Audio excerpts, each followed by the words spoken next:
மகிழ்ச்சியாக இருக்குது. ரொம்ப ரொம்ப மன நிறைவாக இருக்குது. இவ்வளோ பெரிய அங்கீகாரம், இவ்வளோ பெரிய ஒரு விருது கிடைக்கும்னு நான் நினைக்கவே இல்லைங்க. இந்த சந்தோஷத்தை உங்ககிட்ட ஷேர் பண்ணணும்னு எனக்கு தோணுது. ஸோ எனக்கு காலையில் நேற்று இந்த நிகழ்வு நடந்தது நேற்று, ஓகேவா? ஸோ காலையில் எனக்கு ஒரு ஃபோன் வந்தது. மேடம், இந்த மாதிரி உங்களை நாங்கள் மீட் பண்ணணும், எங்கள் பையனை உங்ககிட்ட நாங்கள் அழைச்சிட்டு வரணும்னு பார்க்குறோம் அப்படின்னு சொன்னாங்க. ஸோ சொல்லுங்கம்மா, என்ன ப்ராப்ளம் அப்படின்னு நம்ம கேட்கும்போது அவங்க சொன்ன விஷயம் மன அதிர்ச்சி ஏற்படுத்தியது. ஸோ அவனுக்கு போதைப்பொருள், கஞ்சா யூஸ் பண்ணுறது, ட்ரிங்க்ஸ் யூஸ் பண்ணுறான், நிறைய தவறான கெட்ட பழக்கங்கள் எல்லாமே இருக்குது. ஸோ அவனை உங்ககிட்ட நாங்கள் கொண்டுட்டு வரோம், எப்படியாவது எங்கள் குழந்தைய மாற்றி கொடுங்க, எங்கள் பிள்ளைய மாற்றி கொடுங்க நம்மகிட்ட கேட்டாங்க. ஸோ கவுன்சிலிங் கொண்டுட்டு வந்தாங்க.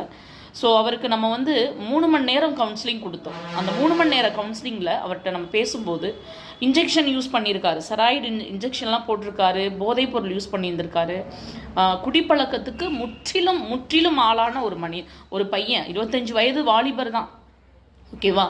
ஸோ அவர்கிட்ட நம்ம கவுன்சிலிங் கொடுத்து அதை பற்றின எல்லா நிகழ்வுகளையும் எடுத்து சொல்லி, அதோடைய தீமைகளெல்லாம் எடுத்து சொல்லி, இன்றைக்கு அவர் உண்மையாகவே சொல்கிறேங்க, நான் அன்னைக்கு ஈவினிங்கே நான் நேற்று ஈவினிங் கேட்டேன், எப்படி இருக்காரு, என்ன மாதிரி இருக்காருன்னு கேட்கும்போது அந்த பெற்றோர்கள் சொன்ன ஒரு விஷயம் எனக்கு மன நிறைவை கொடுத்தது. எங்கள் பிள்ளை டெய்லி போனான்னா ஃபுல் தண்ணி அடிச்சுட்டு வீட்டில் இருக்க பொருளெல்லாம் உடைக்கிறவன், மேடம் இன்னைக்கு உங்களுடைய பேச்சை கேட்டு வெளியில் போனான், நாங்கள் மறுபடியும் குடிக்க தான் போகிறான்னு நினச்சோம், பட் இன்னைக்கு குடிக்கவே இல்லை, வீட்டில் சாப்பிட்டுக்கிட்டு இருக்கான். 25 வயசான ஒரு பையன் வீட்டில் பண்ண சித்திரவதை நாங்கள் தாங்க முடியாமல் தற்கொலை பண்ணி செத்துருவோமா நினச்ச எங்கள் குடும்பம் இன்னைக்கு உங்களால், உங்களுடைய கலாம் கவுன்சிலிங் சென்றால் நாங்கள் நிம்மதியாக இருக்கோம், சந்தோஷமாக இருக்கோம்னு சொல்லி உங்களை நேரில் பார்த்தோன்னா உங்கள் காலில் விழுந்து கும்பிட்டுருவோன்னு சொல்லி அழுதாங்க. ஸோ இதை நான் மிகப்பெரிய எத்தனையோ தேசிய விருதுகள் வாங்கினதுக்கு சமர்ப்பணமாக நினைக்கிறேங்க, ஓகேவா? ஸோ தம்பி, உங்களுடைய மாற்றத்துக்கு நான் தலை வணங்குறேன்.